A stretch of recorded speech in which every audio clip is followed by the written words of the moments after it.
Welcome to Outlook this week. Our new edition talks about a very interesting topic. This is the hotspots of 2019. We have picked up quite a few issues and the areas on which may play a major role for the forthcoming election. I have with me our political editor, Bhavna Vijay Arora, and political correspondent, Salik Ahmed.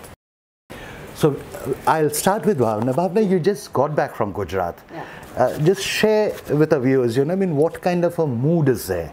And this is the Prime Minister's home state. Yes. So tell us, what are we looking at? In fact, that is why we chose to start with Gujarat. Our election coverage, so to say. And the mood is actually upbeat. And when I went there, it was just before the elections were announced. So the code of conduct had not been put in place. So you could see all over in lanes, by-lanes, main roads, everywhere you could see those huge posters and banners of Prime Minister Modi in army fatigues and standing with the soldiers. All the visits that he has made to the front to meet the army personnel and everything. So all the photographs that have been ever taken, some photoshopped also, they are all over Gujarat. Is it only Mr. Narendra Modi's, or is Mr. Amit Shah also there? No. Does he figure? No. There's nothing beyond Mr. Modi. Okay. In fact, I don't actually want to say it, but I still will. I think Gujarat used to be known for Mahatma Gandhi earlier and Vallabhbhai Patel. So Vallabhbhai Patel is still there because a huge statue of unity is there. So Narendra Modi is the new face? Yes. Okay, of Gujarat, yeah. Naturally. And it's also a conscious decision on Amit Shah's part, for that matter, not to be, a figure on these major posters. Yes. Because usually we find, the party president also figures somewhere or the other. Yeah, and surprisingly there's nobody, there's no name on the poster, like who's put those posters, whether it's BJP, this, that. Most of them don't have any names, so they're just there all over. So basically it's clear that they want to play on the nationalism card, and airstrike is always in the background of the posters. Okay. So it is quite clear that they think that they can gain from the airstrikes. So what are they trying to highlight? Narendra Modi, the tough leader, yes, the leader under whom you're all secured. That is a message. Yes, that's the clear message, and as of now it seems to be working. Mostly, at least in urban areas, but when you go to rural areas and when you go to, we went to Kevadia also, which is the tribal belt, and Vadodara and other places also. But in the tribal belt, which is right next to which is around the Statue of Unity where it's come up, the Kevadia area. So there, but people are really unhappy. About? So, they're unhappy about, one, the tribals, they say that the government had promised them many things, but they have not delivered. Okay. And their land had been taken away for the dam earlier, and they said the dam was shifted ahead, but the land which was taken over so in the any compensation case, has not no been paid. compensation has been given. So they have a feeling that that the Modi government is taking away their land and trying to give it to industrialists so that it can be developed into a tourist kind of a place, especially the area around the statue. So there's a kind of a discontentment among these people. And it's not just that. To some extent it is there in the OBCs also, though I think it's still early days and BJP is working on that.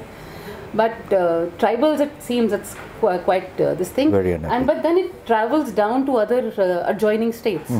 So it is not, because the Narmada flows. So right. It is Gujarat, then it is Maharashtra, Madhya Pradesh. So the entire belt is kind of that's the sense you get. Yes. Okay, all right.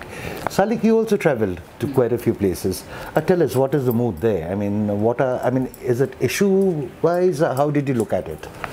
See, at a lot of places, nationalism seems to have subsumed all other issues. But again, in a lot of places, other issues remain as relevant and as potent. I would say I visited Mandsaur.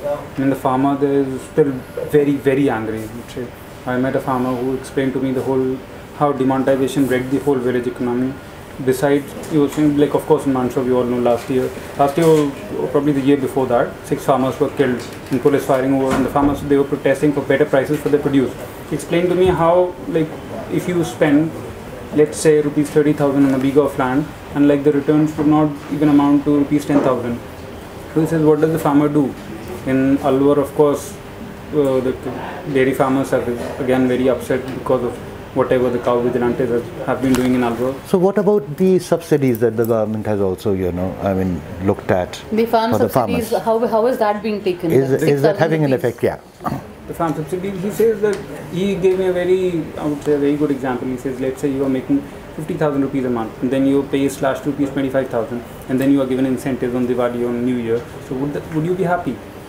So what are the other issues you think? Farm distress is one we all know.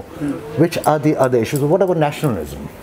Nationalism, of course, a lot of people say that, public opinion, like people who are angry with unemployment or other issues, they have swayed sides because of the whole nationalist wave that has been, that has erupted after the post-Pulwama attack. I visited a Martyrs family in Ranikhet. Ranikhet is also home to the Kumaon Regimental Center, and the whole belt is from almost every family, or not every family, almost every village sends people into the army. That's right. So Martyrs family, the Martyrs parents, and they were in a very sorry state, I'm sorry to say. Like he's surviving out of his own pension, because it's the widow who gets the pension, and like he's suffering from paralysis, and like there's no road there. So every time, even for treatment, he has to be taken like several kilometers to Ranikhet. Like it was like at a good distance from the main Ranikhet town. So the condition is not good. Government seems to have forgotten the martyrs. Cow vigilantes, this was creating a lot of problem. How is it now? I mean, has it subsided, or is there still a fear? It's still the same. Okay. They've absolutely stopped taking cattle anywhere. Like even if they purchase cattle, like within the so the trade has been affected. Yeah, of course. And if a Muslim trader has to purchase, he will ask a Hindu transporter to deliver the cows to them. Otherwise, they only trade within the village. They were also eating into crops and other things. This was also great. Is that a problem? Yeah, it's still there. Cattlemen is still there. Across UP, across Rajasthan, it's very much there. Okay. So quickly, just tell me, Bhavna, you, what are we going to look forward to in the coming days? You came back from Gujarat. Yes. What's your take? Now, after that, what's the move? Gujarat can be taken as kind of a microcosm of the entire country. So, we can't predict whatever, we are not in that business to predict whatever is happening. But as of now, the mood seems to be kind of favoring the government. But there is a kind of a undercurrent which you sense.